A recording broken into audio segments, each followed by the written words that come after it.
আজকে রাস্তায় বেরিয়ে আমার রীতিমতন মনে হচ্ছিল দুর্গাপুজোর প্যান্ডেল দেখার জন্য লাইন দিয়েছি। বাপরে বাপ, আজকে এত ভিড় রাস্তায়। তাহলে চলো ভিডিওটা প্রথম থেকে শুরু করি। আর একটা দিন পর হচ্ছে পয়লা বৈশাখ। বাড়ির টুকটাক কিছু জিনিস কেনাকাটা করার জন্য আমি সন্ধ্যাবেলায় রেডি হয়ে বেরিয়ে পড়েছিলাম, কিন্তু রাস্তায় এত ভিড় দেখে আমার মনে হচ্ছিল দুর্গাপুজোর প্যান্ডেল দেখার জন্য লাইন দিচ্ছি, এত ভিড়। আর এই লক্ষ্মী গণেশগুলোকে দেখো, এত কিউট কিউট দেখতে, আমার মনে হচ্ছিল আমি সবগুলোকে বাড়ি নিয়ে চলে আসি। মেন যেটার জন্য বেরোনো সেটা হচ্ছে আমার জগন্নাথের জামা কেনার জন্য। সামনে পয়লা বৈশাখ, আমার জগন্নাথকে নতুন জামা না পরালে হয় বলো?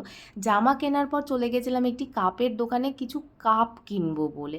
এত কেনাকাটা করে আমার পেট মাথা দুটোই গরম হয়ে গেছিলো, তাই একটু আখের রস খেয়ে নিজেকে ঠান্ডা করলাম।